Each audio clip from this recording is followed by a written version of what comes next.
Ireland occupies the westernmost edge of Europe, where the ocean directly meets the continent. This position transforms the island into an uncommon natural laboratory. Within a fairly compact area, Ireland contains nearly every type of terrain, climate pattern, and ecosystem that Europe has ever known. Atlantic waves continuously erode limestone, shale, and basalt, exposing a geological record that reaches back hundreds of millions of years. Ecosystems shift across short distances. Seabirds nest on wind-exposed cliffs. Grasslands sustain livestock throughout the year. Native woodlands remain alongside long-established farmland. History and culture are equally influenced by the landscape. Stone forts stand on coastal headlands. Ancient monasteries rest in open plains. Fishing villages, towns, and cities develop along routes determined by water, wind, and soil. Let us examine Ireland, where Europe reveals its natural and historical strata within a single shared space. Dublin introduces Ireland with a rhythm that is reflective yet unassuming. The city preserves memory through literature and music along low streets that follow the river. Dublin sits on the banks of the Liffey, facing the Irish Sea, functioning as the capital and cultural heart of the country. The city is strongly connected to a rich literary heritage and a long urban history. The cityscape unfolds with stone bridges crossing the river, rows of red brick houses, and open squares exposed to sea winds. Historic libraries, universities, and pubs stand close together, creating a quiet contrast between knowledge, culture, and daily life. Dublin's history appears through medieval castles, stone churches, and neighborhoods formed by prolonged political change. Dubliners have long viewed writing as part of urban existence. From the 18th century onward, pubs and libraries became spaces for the exchange of ideas. Many major Irish writers were born, educated, or produced their work here, portraying the city through novels, poetry, and drama. Old streets, Georgian districts, and former docks preserve social memory, offering direct material for creative expression. Dublin opens the door to Ireland by listening carefully, allowing history and the present to move forward together. Cliffs of Moher are steep Atlantic-facing sea cliffs that have become one of the most recognizable global symbols of Ireland. The cliffs stretch along the western coast of Ireland for several kilometers, standing between the open ocean and low grazing grasslands. Above the cliffs, soft green pastures end abruptly at the rock edge with no gradual transition in between. Cold Atlantic waves strike directly against the base of the cliffs, sending white spray upward before it breaks apart and disappears almost instantly. The Cliffs of Moher reveal clear geological value through layered sedimentary rock formations that began forming more than 300 million years ago. Rising to heights of up to 214 meters, the cliffs expose ancient seabed deposits that were lifted upward and continuously reshaped by Atlantic erosion. Beyond geology, the cliffs serve as a vital habitat for seabirds. Tens of thousands of birds nest directly on narrow rock ledges, using strong coastal winds to glide and hunt. The Cliffs of Moher function as a fragile balance where ancient geology and present-day life coexist along a single exposed boundary. Unlike any other coastline, the Giant's Causeway stands outside familiar human logic. This site lies on the northern coast of Ireland, where the Atlantic Ocean repeatedly collides with the land. More than 40,000 hexagonal basalt columns stand tightly packed together, formed by cooling lava around 60 million years ago. The columns vary in height, with flat tops and sharp edges, creating a fractured surface that stretches from the sea cliffs down to the edge of the waves. The stone shifts in color from deep gray to black, then takes on a blue tint when soaked by seawater. In Irish legend, the columns are said to be the remains of a causeway built by the giant Finn McCool, a mythical figure who crossed the sea to confront an enemy. Beyond legend, the hexagonal basalt columns hold exceptional geological value. Differences in shape and height reveal a direct relationship between heat, water, and the movement of the Earth's crust. Standing at the Giant's Causeway, one realization becomes clear. The Earth has shaped forms that surpass anything humans could ever design. The Ring of Kerry lies in southwest Ireland, curving around the Avera Peninsula where mountains, lakes, and the sea press closely together within a very narrow space. This is one of the most renowned coastal routes in Europe. The road clings to mountain slopes, then suddenly drops toward deep ocean bays. Moist grasslands spread low to the ground, broken by lines of stone walls. Freshwater lakes rest within narrow valleys, their still surfaces contrasting with the constantly moving sea just beyond. Each bend along the Ring of Kerry unexpectedly reveals a new landscape. Small villages sit close to the road, with low and compact houses turned toward the wind to withstand driving rain. Local life depends on sheep farming, coastal fishing, and small-scale seasonal tourism.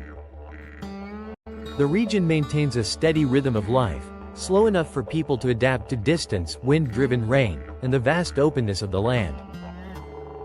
After the rugged cliffs of the Giant's Causeway and the Cliffs of Moher, Killarney National Park reveals a softer and more gentle face of Ireland. Killarney National Park lies in southwest Ireland within County Kerry, encompassing lakes, ancient forests, and low valleys. It is the country's oldest national park, where landscapes are preserved in a state of long-maintained balance. The lakes of Killarney are clear and calm, reflecting drifting white clouds and distant mountain slopes. Killarney National Park holds one of the richest and longest surviving ecosystems in Ireland. Ancient oak forests blanket the low hills, providing stable shade and maintaining soil moisture throughout the year. Beneath the canopy, mosses and ferns grow thick, forming a nutrient-rich ground layer that supports insects and fungi. A network of lakes and short rivers connect seamlessly, creating habitats for freshwater fish, water birds, and many sensitive amphibian species. On open grasslands, native red deer move freely, playing a key role in regulating vegetation growth.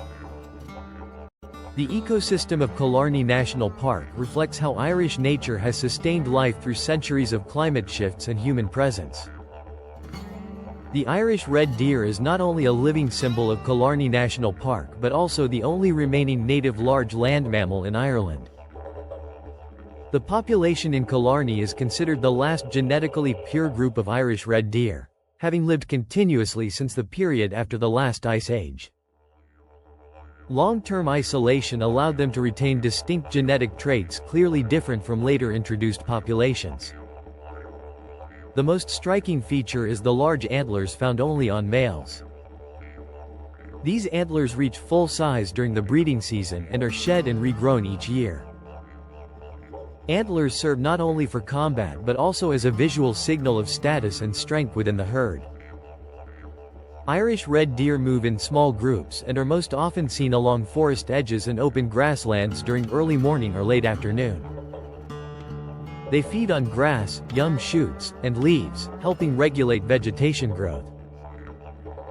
As long as Irish red deer remain present, the ecosystem of Killarney continues to operate with long-term stability and balance.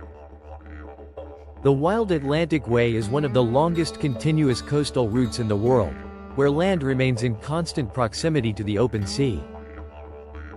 This coastal route runs along the western edge of Ireland, linking hundreds of small villages, deep bays, and rocky headlands facing directly into the Atlantic Ocean. The creation of the Wild Atlantic Way has repositioned this region on the tourism map, generating new livelihoods for fishing villages, small towns, and coastal farms. The road follows the natural terrain, at times hugging hillsides, at times sliding close to the breaking waves. Cliffs appear and withdraw, giving way to low grasslands and wide sandy beaches. Compared to the flat inland routes, the Wild Atlantic Way constantly shifts its rhythm, with each stretch shaped by different weather conditions. During its development, numerous scenic stops were established, many tied to maritime history, shipwrecks, and patterns of migration along the Wild Atlantic Way.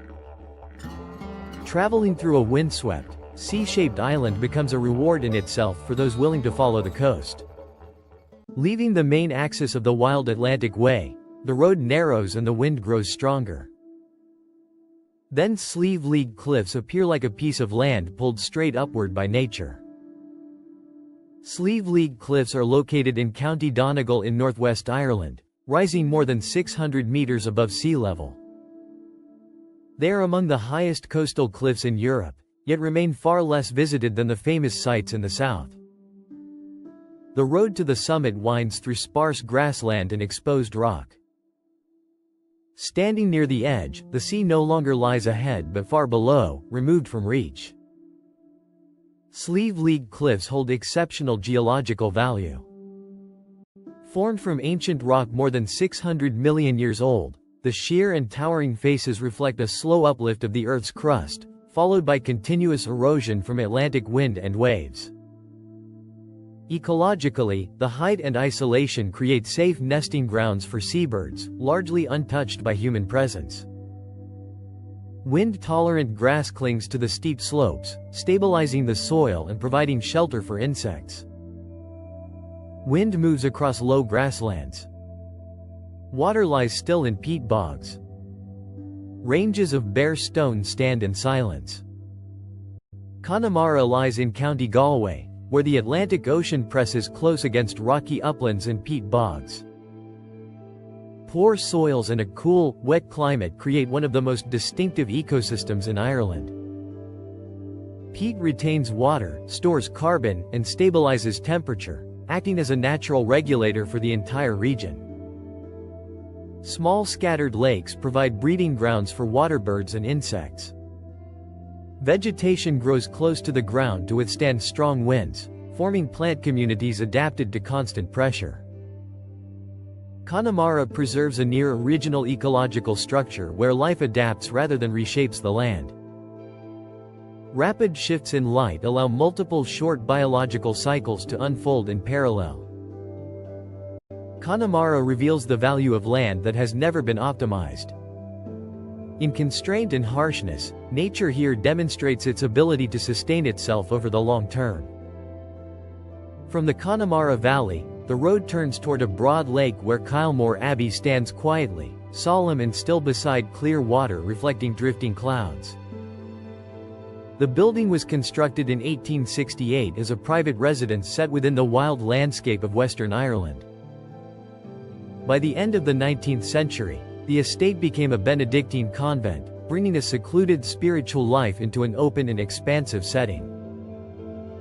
Killarney Abbey appears as a grey stone structure resting close to the lake shore, defined by a balanced and symmetrical facade. Inside, long corridors, prayer rooms, and living quarters follow a strict and disciplined layout.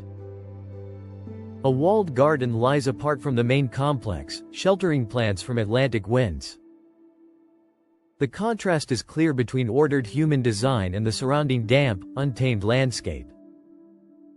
Political and social upheavals passed beyond the valley, while Killarney preserved a separate history, quiet and restrained, yet enduring steadily through time. The sea remains. The wind still blows in from the Atlantic. Yet the feeling has shifted. The Dingle Peninsula quietly separates itself from the long flow of the wild Atlantic Way. The peninsula lies in southwest Ireland, projecting far into the ocean, where rocky hills and grasslands meet the waves at very close range. Low mountain slopes slide directly down toward the sea, leaving little buffer in between. A narrow coastal road clings to the land like a wrapped scarf, following every contour. Green grasslands press tightly against the cliff edges, flattened by constant wind. Small bays appear between rocky headlands. If the wild Atlantic Way moves as a continuous current along the western coast, the Dingle Peninsula compresses the landscape into a concentrated and sharply defined space. Cold ocean currents carry plankton-rich waters, forming the base for a stable coastal food chain. Seabirds, seals, and small fish draw from this abundance at different levels, each occupying its own layer. On land, salt-tolerant grasslands and peat soils retain water, reducing erosion and maintaining steady moisture. The combination of nutrient-rich seas and resilient vegetation creates a balanced ecosystem that defines the Dingle Peninsula. Skellig Michael is a rocky island lying off the southwest coast of Ireland, rising from the Atlantic Ocean like a solitary spear. Around the 6th century, Christian monks set foot here and built a monastery on the summit of the rock, dozens of kilometers from the mainland. More than 600 narrow stone steps led from the water's edge up to the stone monasteries above. They are arranged in beehive-like forms pressed close to the rock face to shelter from the wind.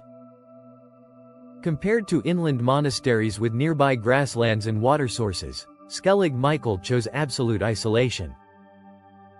The sea below is always in violent motion, while the island itself holds an enduring silence. Monastic life here relied on discipline and faith. The monks grew vegetables, collected rainwater, and prayed under harsh conditions. Skellig Michael became a symbol of early Irish Christianity, where religion was bound to the rejection of comfort. In later centuries, the island continued to live on in cultural memory as a symbol of endurance and radical choice. A hill that is not high, with no walls and no fortifications, yet it once held the spiritual power of all ancient Ireland. The Hill of Tara is located near Skrin in County Meath, Ireland. Tara was not a city but a ceremonial centre where law, mythology, and authority merged into one. The hill is closely associated with the coronation tradition of the High Kings of Ireland for more than 1,000 years. The architecture at Tara is understated rather than monumental. Earthen rings, burial mounds, and axial paths are arranged according to ritual order. The areas of Rath na Rio and Tech Cormaic form the ceremonial core, creating a contained layout across the summit of the hill. A clear contrast emerges between the restrained physical form of the site and the depth of its religious symbolism. According to legend, this was the place of Leah Fail, the stone of destiny said to cry out when the rightful king stood upon it. Stories of the Tuatha De Danann and the supernatural world converge on this hill. The history of Tara has been preserved more through collective memory than written record. In the past, the Hill of Tara stood as the axis of power and belief in pre-Christian Ireland. Today, it serves as a point of connection to the spiritual roots of the Irish landscape.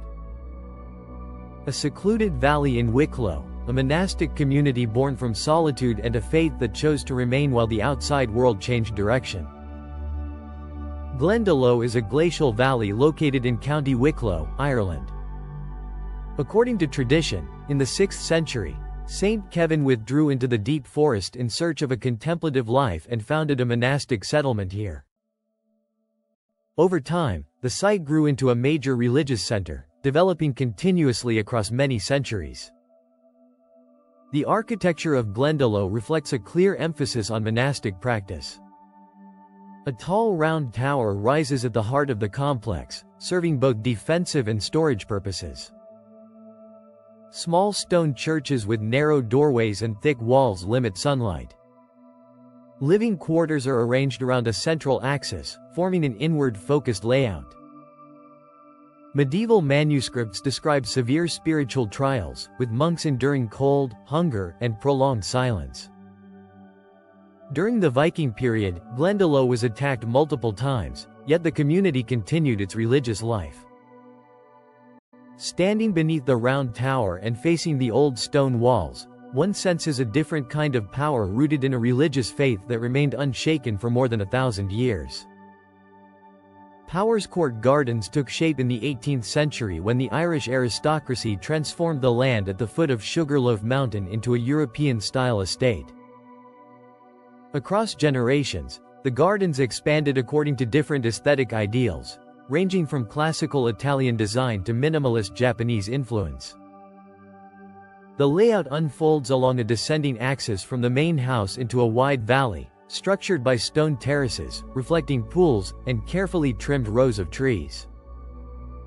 Stone statues and archways are placed with restraint, enhancing the scenery without overwhelming it. In the past, Powerscourt expressed the taste and authority of the upper class. Today, the gardens function as an open cultural space shared across generations. Each historical period has left a distinct layer within Powerscourt Gardens. Its history is not shaped by war but by the way humans learned to organize and interpret space. Leaving behind the carefully ordered terraces of Powerscourt Gardens, the journey turns toward the River Shannon, the longest river in Ireland. Rising from northern wetlands, the River Shannon winds for more than 300 kilometers before reaching the Atlantic Ocean. For centuries, it has served as a natural axis connecting inland regions to the sea. The space along the river opens wide. Low banks stretch outward, and the view follows the gentle curves of the water. Moist grasslands spread close to the river's edge, their soft green tones contrasting with the gray coastal hills in the distance. In the morning, a thin veil of mist settles over the surface, blurring the boundary between river and land. By afternoon, small fishing boats return to the banks, leaving behind the scent of fresh fish and brief greetings exchanged among fishermen. Towns grew naturally around river landings without the need for grand squares or wide roads. In riverside pubs, tables are placed near the windows, where people drink quietly while watching the slow passage of water. Conversations often begin with the river, drift into stories of people and distant journeys, and fade away as the light on the water gradually softens. The Causeway coastal route brings the journey through Ireland back to the rocky northern shore. This coastal road runs along the Antrim coast, connecting Belfast to Derry, Londonderry, and passes through key sites shaped by history and landscape. The route follows older trading paths where fishing villages, fortresses, and harbors once played vital roles in survival. The road stays close to the water. At times, it presses against dark cliffs, then drops into sheltered bays. The space opens and closes with the rhythm of the sea, allowing the cold Atlantic wind to be felt directly. Basalt cliffs with deep dark tones stand beside low grasslands, creating a clear contrast between hard stone and soft earth. Farther along, ancient castles cling to headlands, telling stories of defense and conflict that lasted for centuries. Every bend on the Causeway coastal route carries a layer of memory. This road allows history, culture, and terrain to move together within one continuous journey. Cobh is located in County Cork in southern Ireland, developing around a natural deep-water harbour. For centuries, this place served as an important maritime gateway, closely tied to migration, trade, and journeys with no promised return. Life in Cobh revolves around the harbour. Fishing boats return from offshore, and the scent of salt and fresh fish fills the air. Local people know exactly when the tide rises to moor their boats and when it falls to mend nets. Houses are built in tiers along the slope, with windows always facing the bay, reflecting a habit of watching the sea from childhood. Cobh also carries a strong collective memory. It was once the final port of call for many ships crossing the Atlantic, including the Titanic.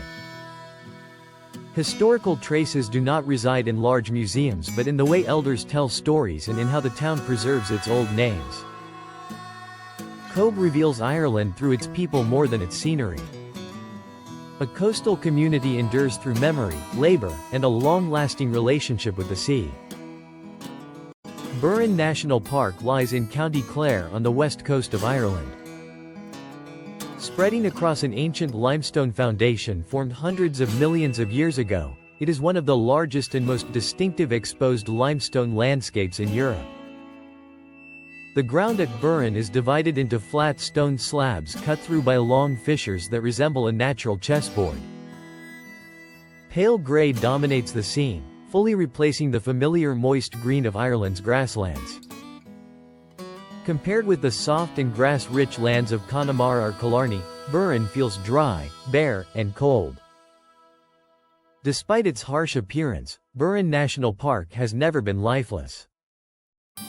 Its ecosystem emerges from fractured limestone. Rainwater quickly seeps through the dry surface, gathering within narrow cracks and deep stone fissures. Within these tight spaces, small plants and rare wildflowers survive and bloom brightly against the exposed rock. Wild rabbits, foxes, and hedgehogs use stone cavities as shelter from cold winds.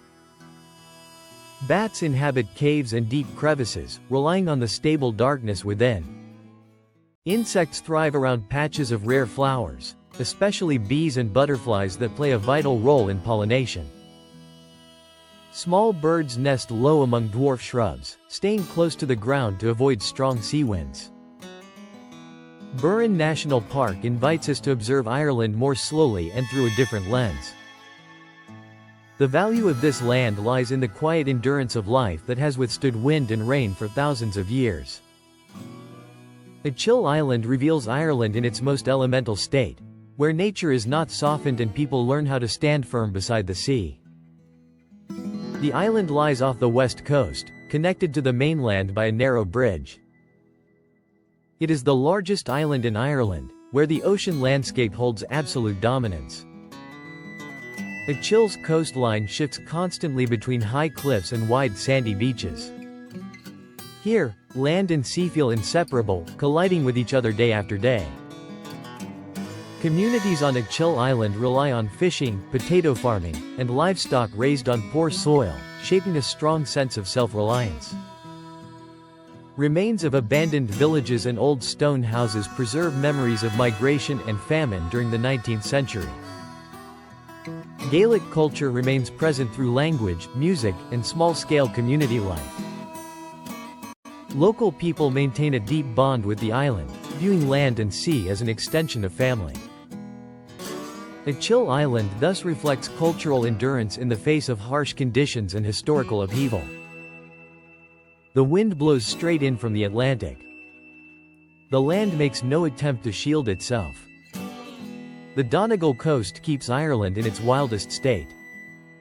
This coastline lies in the northwest of Ireland, stretching across the sparsely populated landscapes of County Donegal. Its remote location and harsh weather have allowed the region to remain largely untouched by intensive human intervention for a long time. High cliffs stand beside wide sandy beaches arranged without any clear order. Mountains rise sharply and then drop just as suddenly into the sea, making the land appear abruptly cut short. Compared to the southern coast, the Donegal coast preserves vast open spaces where wind and waves dominate completely. Along this part of Ireland, tourism develops at a slow pace and remains closely tied to local communities. Visitors come to walk along cliff paths, watch seabirds, stop by small fishing villages, and stay in family homes or local guest houses. Coastal culture is expressed through traditional music and small festivals linked to fishing seasons. Local people take part directly in tourism. From guiding walks and sharing local stories to providing fresh seafood, tourism becomes a natural continuation of daily life here, inseparable from culture and everyday routines. The journey through Ireland closes like a long observation inside Europe's natural laboratory. Each cliff, bog, grassland, and ancient village holds a distinct role, recording how this continent formed, adapted, and transformed over time. Every layer of the island's landscape becomes living data of Europe itself. If this journey inspires you to keep exploring the world, subscribe and continue traveling with us on future discoveries. Thank you for watching, and see you again at the next destination.